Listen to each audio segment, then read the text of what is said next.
Different strategy. I'd have my eyes on New Zealand, I'd have my eyes on Canada. There we go, Canada. They've just got the pole predictor, yellow jersey, black star on the top of their sail there. That suggests they should lead from here to Mark 1, but I think I like New Zealand's position if they can be fast enough at the gun. It's all about acceleration now.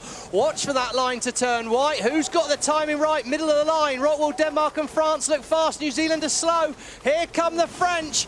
On the inside, it's going to be Australia. They should have tactical control as we head towards Mark 1. And once again, Quentin Delapierre hits the line absolutely perfectly, and it looks like he has the overlap. As they come to mark number 1 on Championship Sunday, it will be the French that get the whole shot. Yeah, he really was fast along that lead, Todd. They did a brilliant job. Australia do hang on the inside. New Zealand are out the back, and it's a very early turn to set yourself up for gate number 2 at the bottom. And look at the speed of these boats as they head towards all the fans on the shoreline. They're really coming in. Big wind shift. They're nearly sailing straight down the course here as Canada are pretty much smelling the food on the shore there. Really late turn by the Canadians, but France brilliantly set up for gate 2. And here we go, live speeds, miles per hour and kilometers an hour there. They are absolutely flying. In the practice, just before we started racing, they were doing over 90 kilometers an hour. The French touched 90 as they hit mark number 1 in that very dangerous area as they made the turn. The Canadians, as Stevie pointed out, getting close to shore, grabbing a little bit of poutine to go. Here we go as they come to gate number 2. It's France, it's Australia, and it's Denmark. 1, 2, and 3 as the Canadians break away. Could be a nice move by Phil Robertson, that, Todd. A lot of our predictors say a right turn at the bottom is a good move.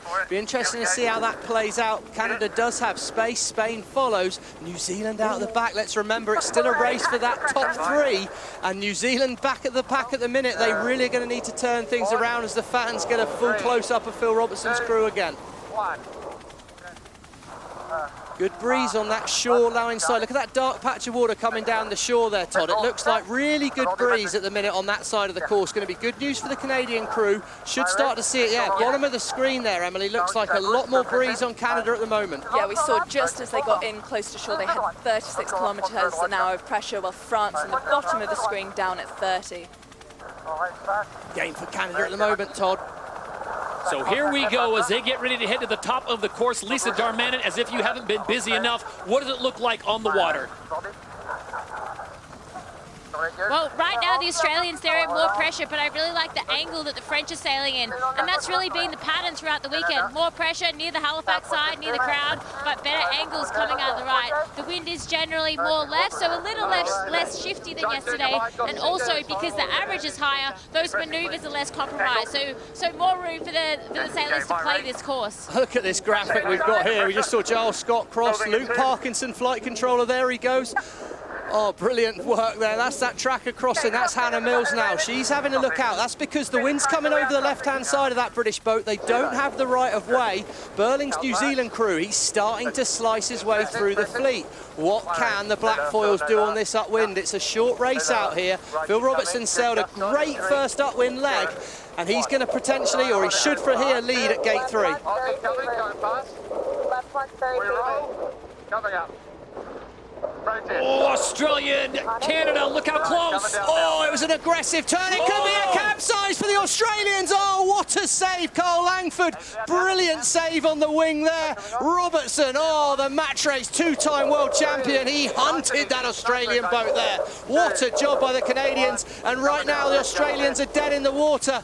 Canada shoots ahead. France up to second, but for Slingsby, wow, he's going to breathe a sigh of relief to still be dry. It's tight with ROCKWOOL, but Australia needs to reset here, and New Zealand, they're out the back at the moment. Oh, the Australians go from 2nd and 3rd place. They drop all the way back to 6th because of that moment, and it is Canada that squeaks away. France sits in 2nd now. Opportunity for New Zealand. Look at the speed of the Kiwis, and they're splitting the course here. New Zealand potentially could get back to 3rd with that pile up on the left turn mark.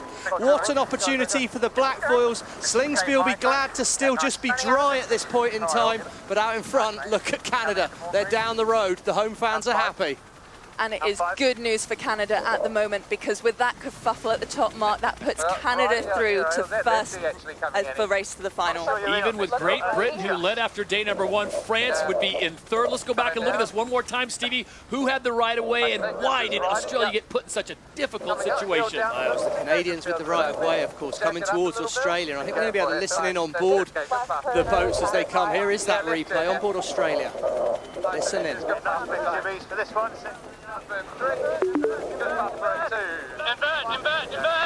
Oh, someone, that was a little bit of an issue with that. Someone was late pressing the wing invert button there. Same button that caused the Americans to capsize in Bermuda. They're a little bit late with popping the wing from side to side. That caused the heel. Langford here, look, he drops the wing sheet right there. That's the moment where Kyle Langford saves the boat from capsizing.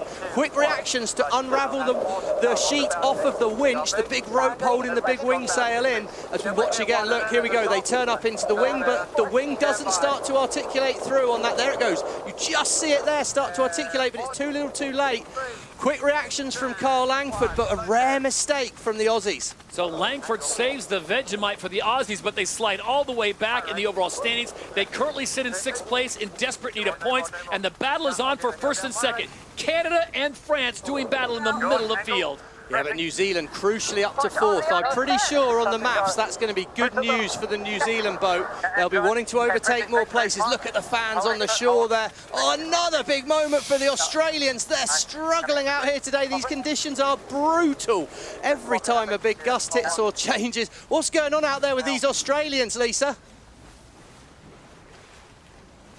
I don't know, they're looking so out of control, but I have to say that a lot of the boats are looking pretty loose. The Kiwis, they had a moment down there. The French, before the race, they had a big stumble, but I mean, the French are looking pretty slick right now.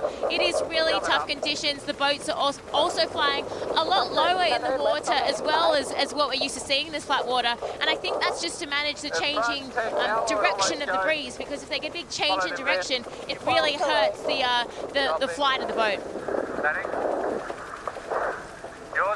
We also have to remember here it's cold water, 6 degrees water temperature, and what we have found in colder water is that the foils are more likely to ventilate, so they're a lot more unstable. So when you do fly them high, there's a chance of ventilation, there's a chance of all the gusts, so plenty on out there for the teams to be managing. Nice. Right turn here. Go on, Pickett's going to the deck. Keep going, boys, keep going. Oh, CJ there motivating the troops in the front there. I think that's worth mentioning, though. The grinders at the front of the boat are having to haul that wing sail in and out just at Samuel James's command, really. It's going to be a hard physical day for the grinders. You're going to want some strong players up there in the front of the boat. And Phil Robertson now, final downwind here. Keep it smooth, and this is going to be a good result. The crucial battle here is New Zealand in 5th against Giles Scott on the British boat in 3rd and Nikolai Seherstedt in 4th. That will be crucial, because this is the thing that can be close. New Zealand well lined up for a left turn. Here comes Giles Scott. Could go on the inside, could do a Nikolai Seherstedt on the inside. I think the black foils are going to go behind Great Britain, but they're right back in the race. And holding on to that position will mean that now Great Britain are back on top of the leaderboard with 31 points as it currently stands. Canada in 2nd and the Kiwis holding on to that 3rd. But France, 27 points, so they're still really close behind, and everything can change. No question about that. On a very blustery day, the race to the final is on. And we will see who will work their magic. Denmark on the move as Nikolai Seherstedt, their team up to 5th place, 1 spot behind New Zealand. But we are on the penultimate leg, and here we go. Mark number 5, it is Canada, the home team, out in front, and they are 200 meters plus ahead of the French, and they will get a warm welcome as they come through. Let's review their report card so far. Tough on day 1 in race number 1. They get a 7th place, but they bounce back nicely with back-to-back thirds. So, Stevie, they are in the running, and they are currently in a top 3 position. Yeah, I mean, they're in great shape, and they've sailed a really good race. I mean, these are tough conditions. He gave the ley line a lot of width there, made it easy to make that mark. France, the rounding won't be quite as easy. They're a little bit slower. It's going to be a tougher rounder. And in race number 4 on Championship Sunday, it is Oh Canada. The Canadians bring it home for the win.